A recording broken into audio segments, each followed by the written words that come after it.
First contact. The rhythmic beeping of the radio telescope's signal analyzer filled the control room at SETI's Allen Telescope Array. Dr. Samantha Chen leaned forward, her eyes fixed on the oscillating waves on her monitor. For a moment, she thought she was dreaming. After all, how many nights had she spent hoping for this very moment? "Holy shit," she whispered, her fingers flying across the keyboard. "Jeff, get over here now." Dr. Jeffrey Mbeki, her colleague and longtime friend, hurried over from his workstation. "What is it, Sam? You look like you've seen a ghost." Samantha's voice trembled with excitement. "Not a ghost, Jeff. I think we've just made first contact." Jeff's eyes widened as he took in the data scrolling across the screen. The signal was unlike anything they'd ever seen before, a clear, repetitive pattern that couldn't be explained by any known cosmic phenomenon. "My God," Jeff breathed. "It's them, isn't it? It's really them." Within hours, the news had spread like wildfire. The world's greatest scientific minds converged on the facility. Governments held emergency sessions, and social media exploded with speculation and excitement. Humanity stood on the precipice of a new era. As the days passed, cryptographers and linguists worked tirelessly to decipher the alien message. It was Dr. Yuki Tanaka, a brilliant young polyglot from Tokyo University, who finally cracked the code. "It's an invitation," she announced to the assembled team, her voice filled with wonder. "They want to meet us." The revelation sent shockwaves through human society.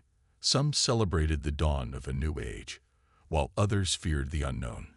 Governments debated, religious leaders pontificated, and ordinary people grappled with the reality that humanity was not alone in the universe.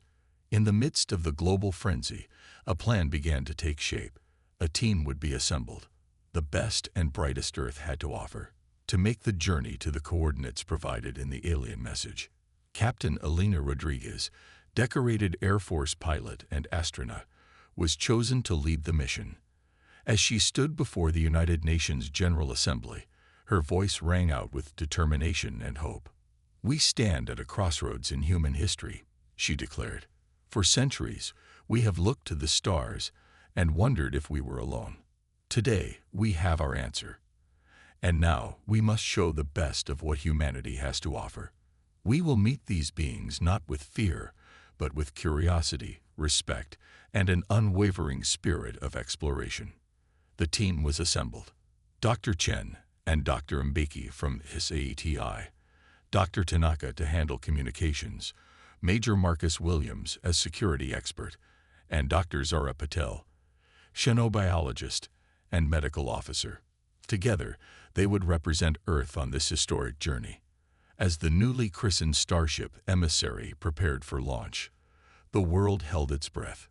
Families gathered around view screens, classrooms fell silent, and even in the busiest cities, people paused to watch humanity take its first steps into the cosmic community. Inside the ship, Captain Rodriguez's voice crackled over the intercom. "All systems go. Prepare for launch in T-10, 9, 8. The countdown continued, each number bringing humanity closer to its destiny among the stars. As the engines roared to life, Dr. Chen closed her eyes, her mind racing with possibilities. What wonders would they discover? What challenges would they face? With a thunderous blast, the emissary lifted off, carrying with it the hopes and dreams of an entire planet. As Earth shrank behind them, the team looked to the vast expanse ahead, ready to write the next chapter in human history. Little did they know, the universe had surprises in store that would test the very limits of human ingenuity and resilience. The journey ahead would not only change them but redefine humanity's place in the cosmos. As the emissary entered the vast emptiness of space, Captain Rodriguez addressed her crew. "We're about to embark on the greatest adventure in human history. Whatever we face out there, we face it together. For Earth, for humanity, and for the future." The ship accelerated, pushing beyond the boundaries of the solar system. As they activated the experimental faster-than-light drive, the stars blurred into streaks of light. Humanity had taken its first step into the galaxy, ready to meet whatever awaited them with courage, curiosity, and an indomitable spirit. The journey to the designated coordinates took several weeks, during which the crew prepared tirelessly. Dr. Tanaka refined her understanding of the alien language, while Dr. Patel ran simulations on possible extraterrestrial biology. Major Williams drilled the team on security protocols, always emphasizing caution without hostility. As they approached their destination, tension on the ship reached a fever pitch. Dr. Chen spent hours at the ship's powerful telescopes, searching for any sign of their hosts. "Captain," she called out one day, her voice tight with excitement. "I've got something on long-range sensors. It's massive." The crew gathered around the main view screen as an enormous structure came into view. It was a space station, but unlike anything humans had ever conceived. Its design was organic, almost crystalline, with sweeping curves and iridescent surfaces that seemed to shift and change as they watched. "My God," breathed Dr. Maki. "It's beautiful." As the emissary drew closer, a transmission came through. Dr. Tanaka's eyes widened as she translated. "They're welcoming us," she said, her voice filled with awe. They're congratulating us for making it this far." Captain Rodriguez straightened her uniform, her face a mask of calm determination. "Well then," she said, "let's not keep our hosts waiting. Prepare for docking procedures." As the emissary maneuvered towards the alien station, humanity stood poised on the brink of a new chapter. The first contact was about to become a first encounter, and the universe would never be the same. The galactic stage. The docking procedure was flawless, a testament to both human engineering and the advanced guidance systems of the alien station. As the airlock cycled, Captain Rodriguez took a deep breath, steadying herself for the moment that would change human history forever. "Remember," she said to her team, "we represent all of humanity. Let's make Earth proud." The inner door slid open with a soft hiss, revealing a brightly lit corridor. And there, waiting for them, were the aliens. They were tall, easily 7 feet in height, with slender bodies covered in iridescent scales. Their faces were oddly beautiful, with large, multifaceted eyes that seemed to shimmer with intelligence. 4 arms extended from their torsos, ending in delicate, 6-fingered hands. Dr. Tanaka stepped forward, her voice steady as she greeted them in their own language. The aliens' response was a melodious trill that seemed to resonate in the humans' very bones. "They welcome us to the Galactic Concordat," Tanaka translated, her voice filled with wonder. "We're the first new species they've encountered in over 1,000 years." What followed was a whirlwind of introductions, explanations, and revelations. The humans learned that they were now part of a vast interstellar community, comprising over 50 sapient species spread across the Milky Way. However, as the initial excitement wore off, the team began to notice undercurrents of tension. Many of the alien delegates seemed wary of the humans, their body language, as alien as it was, clearly communicating discomfort or even disdain. It was during a grand tour of the station that they first encountered open hostility. A group of reptilian aliens, introduced as the Stharak, blocked their path. "We protest the inclusion of this primitive species," their leader hissed, mandibles clicking in agitation. "They are barely out of their gravity well. What could they possibly contribute to the Concordat?" Before Captain Rodriguez could respond, Dr. Patel stepped forward. "With all due respect," she said, her voice firm, "humanity has achieved in centuries what took many of your species millennia. Our adaptability is our strength." The Stharak leader's eyes narrowed. "Adaptability? Ha! You are soft, fragile creatures. You would not last a day on our homeworld." "Perhaps not," Dr. Patel conceded, "but give us a year, and we thrive there." This exchange set the tone for much of their stay. While some alien species were curious and welcoming, others viewed humanity as upstarts, unworthy of a place at the galactic table. The situation came to a head during a Concordat assembly. The topic of discussion was a crisis on a distant world, a colony suffering from a mysterious plague that had resisted all attempts at a cure. As the debate dragged on, with various species arguing over resource allocation and quarantine procedures, Dr. Chen noticed something in the data being presented. She leaned over to Dr. Mbeki, whispering urgently. Captain Rodriguez, seeing their agitation, called for the floor. "Honored delegates," she began, her voice ringing out in the vast chamber. "My science team has noticed something in the plague data that might be crucial." The assembly fell silent, all eyes, and other sensory organs, turning to the humans. Dr. Chen stepped forward, her voice steady despite her nerves. "The plague's spread pattern. It's not natural. We believe it's artificial. A bioweapon." A chorus of shocked murmurs rippled through the assembly. The Stirac leader from earlier sneered, "And how would you primitives know anything about advanced bioweapons?" Dr. Chen met his gaze unflinchingly. "Because we've made mistakes in our past. We've developed weapons we came to regret. But in doing so, we learned how to recognize them, how to fight them." She turned to address the entire assembly. "We may be new to your galactic community, but we bring with us unique experiences and perspectives. We've faced challenges that have forced us to innovate, to think outside the box. Give us a chance, and we'll show you what humanity can do." There was a moment of tense silence. Then one of the elder species, a being of pure energy contained in a crystalline form, spoke. "The humans speak wisdom. Let them prove their worth. We shall send them as part of the team to investigate this plague." As the assembly adjourned, Captain Rodriguez gathered her crew. "Well," she said with a grim smile, "looks like we've got our work cut out for us. But this is our chance to show the galaxy what humanity is made of." Dr. Patel nodded, her eyes gleaming with determination. "They think we're soft. Wait until they see how humans face a challenge." As they prepared for their mission, the team knew they carried the hopes of Earth on their shoulders. This was more than just solving a crisis.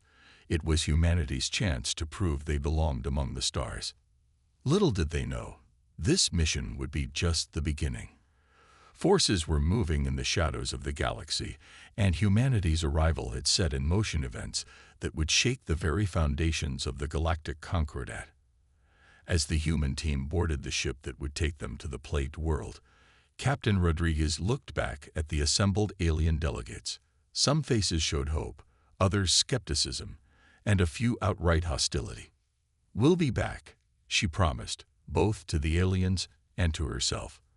"And when we do, the galaxy will know that humanity is a force to be reckoned with."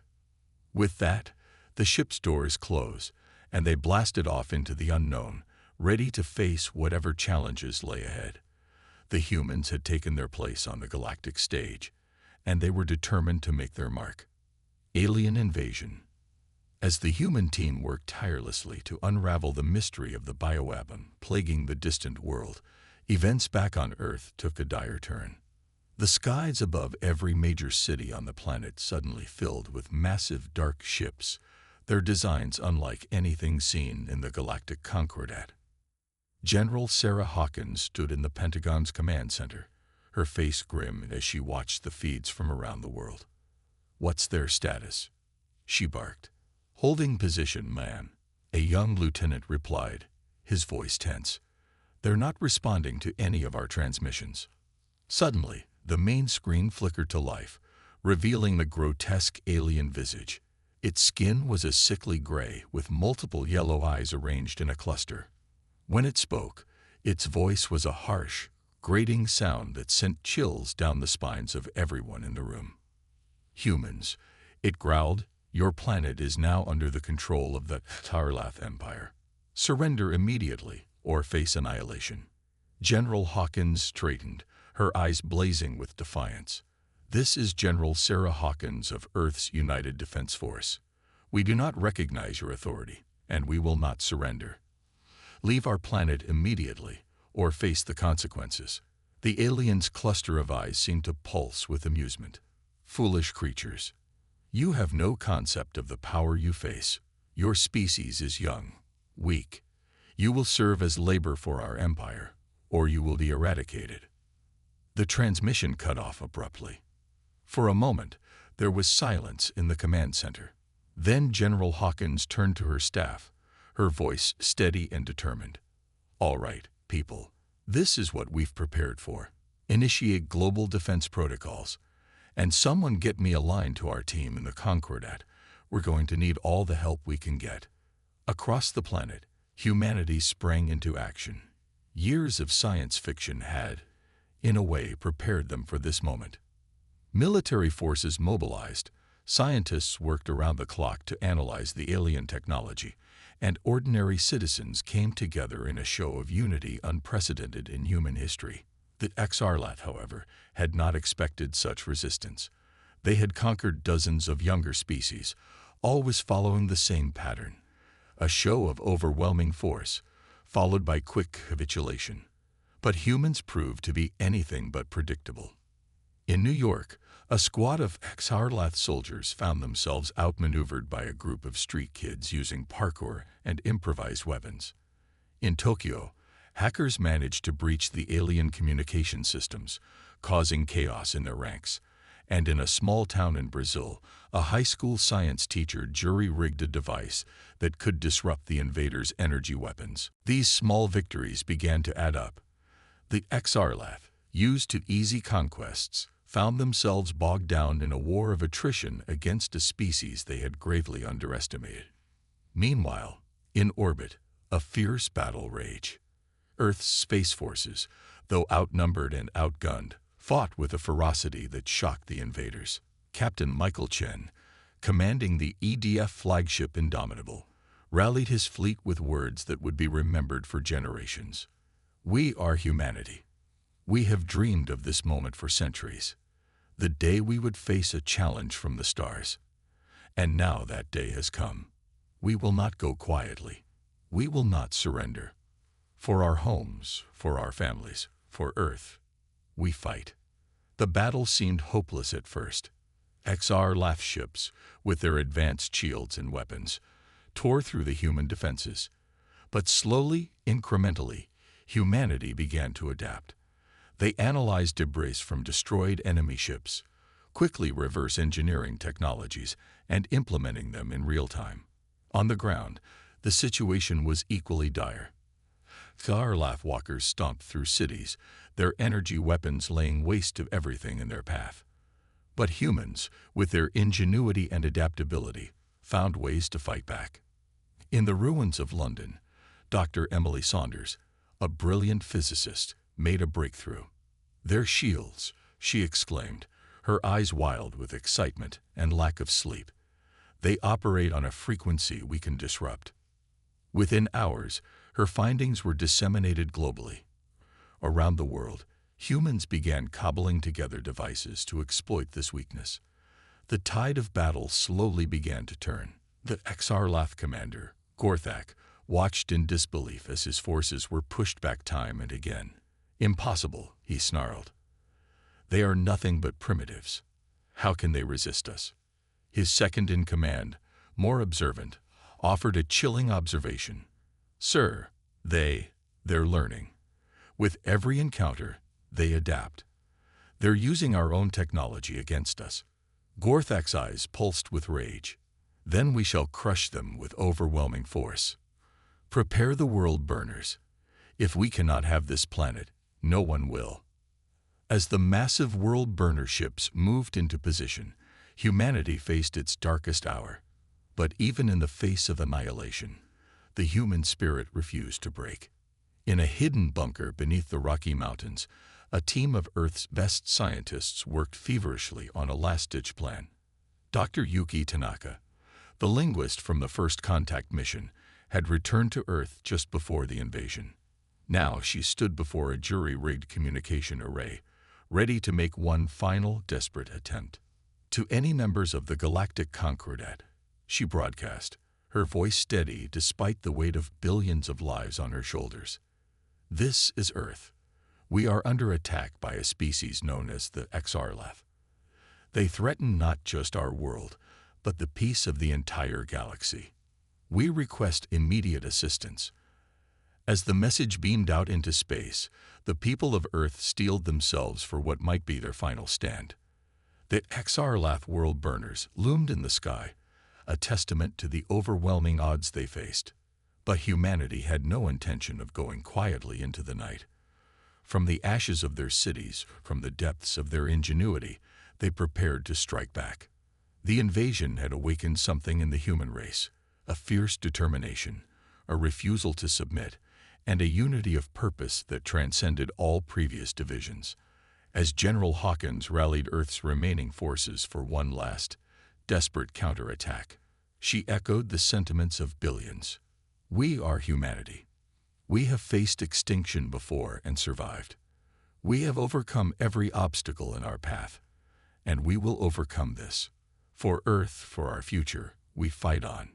The stage was set for a battle that would determine not just the fate of humanity, but perhaps the future of the galaxy itself.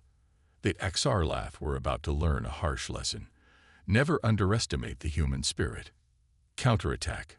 As the Xarlath world burners loomed ominously in Earth's orbit, humanity's desperation fueled an unprecedented surge of innovation and cooperation. The planet had become one giant, impromptu laboratory and battlefield, with every human being a potential soldier or inventor in the fight for survival. In the hidden bunker beneath the Rocky Mountains, Dr. Tanaka's transmission had not gone unheard. A crackling response came through the makeshift communication array. Earth, this is Captain Elena Rodriguez of the Emissary. We've received your distress call and are en route with Concordat allies. Hold the line. Help is coming. The news spread like wildfire, igniting a spark of hope in the hearts of billions. But Earth couldn't afford to simply wait for rescue. They had to buy time, and perhaps even turn the tide themselves. In a stroke of brilliance born from desperate times, Dr. Emily Saunders had a revelation. The world burners, she exclaimed to General Hawkins, her eyes alight with feverish inspiration. They're channeling massive amounts of energy. If we can reverse the polarity of our planetary shield generators, we might be able to create a feedback loop in their systems. General Hawkins nodded grimly. Do it, and pray it works. Around the globe, every functional shield generator was hastily reprogrammed. It was a gamble, leaving Earth exposed, but the alternative was annihilation. As the Xarlath initiated their world burners, the trap was sprung. The invaders' own energy was turned against them, creating a cascading failure that rippled through their fleet. Ships began to explode, their reactor cores overloading in brilliant flashes that lit up the sky. Gorthak, the Xarlath commander, roared in disbelief. Impossible. These primitives. How could they? On the ground, humanity seized the moment. Led by General Hawkins, Earth's remaining military forces launched a coordinated global assault. Civilians joined the fight, using everything from repurposed alien tech to simple Molotov cocktails. In the skies, Captain Michael Chen of the Indomitable rallied Earth's battered space forces. This is our moment. He called out to his fellow pilots. For Earth, for humanity, give them everything we've got. The battle raged fiercely. Humans, though outgunned, fought with a ferocity and creativity that continually caught the Xarlath off guard. In New Delhi, a group of engineers used the city's ancient sewer system to ambush alien ground forces. In Rio de Janeiro, hang gliders dropped EMP devices onto Xarlath walkers, shorting out their systems. As the invaders faltered, Dr. Tanaka made another breakthrough. Analyzing intercepted Xarlath communications, she discovered a fatal flaw in their military hierarchy. Their entire command structure relies on Gorthak, she explained hurriedly to General Hawkins. If we can take him out, their forces will be thrown into disarray. It was a slim chance, but it was all they had. A small, elite team was assembled for what could only be described as a suicide mission. Led by Major Zora Khoury, a decorated Special Forces operative, they would attempt to infiltrate the Xarlath command ship and eliminate Gorthak. As the team prepared to deploy, Major Khoury addressed her squad. I won't lie to you. Our chances of survival are slim. But every second we keep fighting is another second Earth survives. We owe it to everyone we've lost, everyone still fighting, to give this everything we've got. The infiltration was a harrowing ordeal. Using reverse-engineered Xarlath cloaking technology, the team managed to slip aboard the massive command ship. They fought their way through corridors, their human adaptability allowing them to quickly learn and use alien systems against their creators. Finally, they reached the bridge. In a fierce firefight, Major Corey found herself face-to-face with Gorthak himself. The alien commander towered over her, his multiple eyes pulsing with hatred. "You dare," he snarled, swinging a massive energy blade. Major Corey dodged, her voice steady as she replied, "We dare, because that's what humans do. We dare the impossible." Their duel was short but brutal. Gorthak's raw strength was matched against Corey's speed and adaptability. In the end, it was a human trait that Xarlath had dismissed that made the difference: creativity. Corey used the environment, the very architecture of the alien ship, to outmaneuver her foe. With a final, desperate move, she plunged her weapon into Gorthak's central eye cluster. The Xarlath commander fell, his dying screech echoing through the ship. Almost immediately, the effect on the invasion force was palpable. Without their leader, the rigid Xarlath hierarchy crumbled. Ships began to retreat. Ground forces fell into disarray. As dawn broke over a battered but unbeaten Earth, the sky filled with new arrivals. The emissary had returned, bringing with it a fleet of Concordat allies. The Xarlath, already reeling from humanity's counterattack, now faced the combined might of multiple advanced civilizations. The invasion was over. Humanity had held the line, proving to both themselves and the galaxy that they were a force to be reckoned with. As the dust settled and the enormous task of rebuilding began, Captain Rodriguez of the emissary met with General Hawkins amid the ruins of what had once been Geneva. "You've impressed a lot of people out there," Rodriguez said, gesturing to the sky. "The Concordat is in awe of what humanity accomplished." General Hawkins allowed herself a small smile. "We had help at the end." "True," Rodriguez nodded, "but you held out against impossible odds. You've proven that humanity belongs among the stars." As they looked out over the scared but healing Earth, both women knew that this was not an end, but a beginning.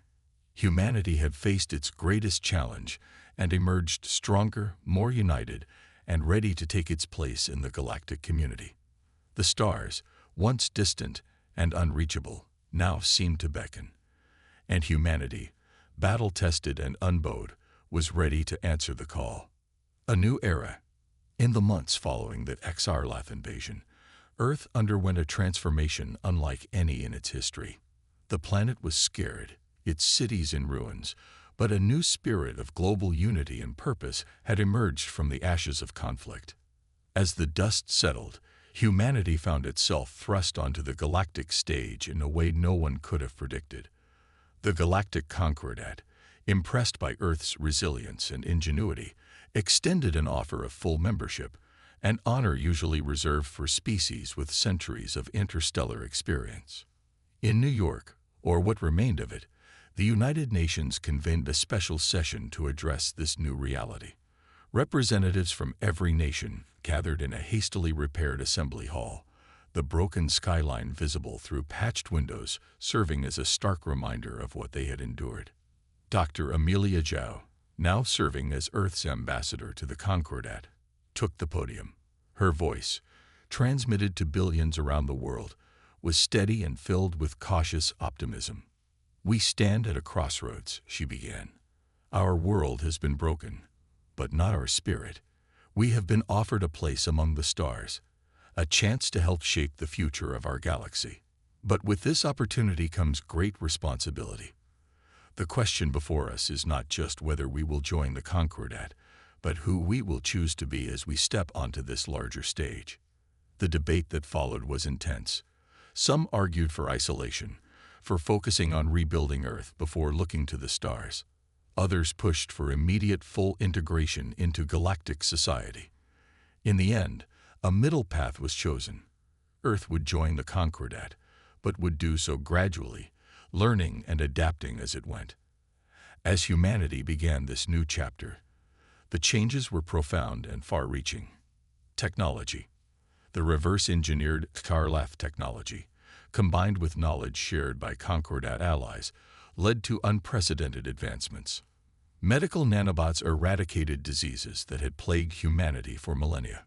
Clean energy sources, based on alien designs, began to heal Earth's environment. Education. A new global education initiative was launched, preparing the next generation for life in a galactic society. Xenobiology. Advanced physics and interstellar diplomacy became standard subjects in schools worldwide. Space exploration. With access to advanced propulsion systems, humanity's expansion into space accelerated dramatically. Colonies were established on Mars and Europa within years, not decades. Diplomacy. Earth became a unique voice in the Concordat. Humanity's adaptability and innovative thinking, tempered by the hard-earned wisdom of their near extinction, made them valuable mediators in galactic disputes. Defense. The lessons of the Xarlath invasion were not forgotten. Earth established a new defense force, combining human ingenuity with advanced alien technology.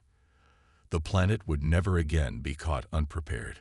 However, this new era was not without its challenges. Some humans struggled to adapt to the idea of Earth as just one world among many. Fringe groups emerged, advocating for human supremacy in the galaxy. The government had to work hard to balance progress with preserving human culture and identity. 10 years after the invasion, humanity celebrated a milestone. The first human-designed faster-than-light ship, Phoenix, was ready for its maiden voyage. Captain Elena Rodriguez, now a veteran of both First Contact and the Xarlath War, was chosen to command it. As the Phoenix prepared for launch from the newly constructed orbital shipyard, Captain Rodriguez addressed her crew, and through them, all of humanity. A decade ago, we looked to the stars in fear as invaders came to destroy us. Today, we look to those same stars with hope and wonder. We have earned our place in this vast galaxy, not through conquest or subjugation, but through resilience, ingenuity, and an indomitable spirit. She paused, her gaze sweeping over her diverse crew. Humans from every corner of Earth, working alongside alien allies. We carry with us the lessons of our past, both the triumphs and the tragedies. We go forth not to conquer, but to learn, to grow, to forge new connections across the cosmic tapestry. We are no longer just Earthlings. We are citizens of the galaxy, and we have only just begun to discover what that means. As the Phoenix's engines flared to life, humanity watched with bated breath. The ship rose majestically, then in a flash of light, disappeared into the depths of space. It was more than just a voyage. It was a symbol of how far humanity had come, and a promise of the adventures that lay ahead. On Earth, in the bustling streets of rebuilt cities, in schools where children now learned about alien cultures alongside human history, in laboratories where scientists unlocked the secrets of the universe, there was a palpable sense of excitement and purpose. The Xarlath invasion, as devastating as it had been, had awakened something in humanity, a realization of their potential, a unity of purpose that transcended old boundaries. The species that had once warred amongst themselves now worked together, their combined creativity and determination focused on building a better future among the stars. As Earth took its place in the galactic community, it brought with it a unique perspective. Humans, with their short lifespans and adaptable nature, saw solutions where ancient species saw only problems. They approached galactic issues with a freshness and vigor that invigorated the sometimes stagnant Concordat. Yet, they never forgot the lessons of their own turbulent history. Humanity became advocates for younger species, arguing passionately for their inclusion and protection. They worked tirelessly to prevent conflicts like the one they had endured, becoming peacekeepers and diplomats across the galaxy. The future stretched out before them, vast and full of possibilities. There would be challenges ahead, new threats to face, mysteries to unravel. But humanity faced this future unafraid. They had stared into the abyss of extinction and emerged stronger. They had proven to themselves and to the galaxy that there was no challenge they couldn't overcome, no obstacle they couldn't surmount. As the Phoenix ventured into the unknown, it carried with it the hopes and dreams of an entire species. Humanity had taken its first true steps into the cosmic ocean, ready to make its mark on the galactic stage. The stars, once distant points of light, were now destinations, filled with wonders to explore and civilizations to befriend. And humanity, tempered by adversity and driven by an unquenchable curiosity, was ready for whatever the universe had in store. This was not an ending, but a beginning, the dawn of a new era for humanity, and perhaps for the galaxy itself.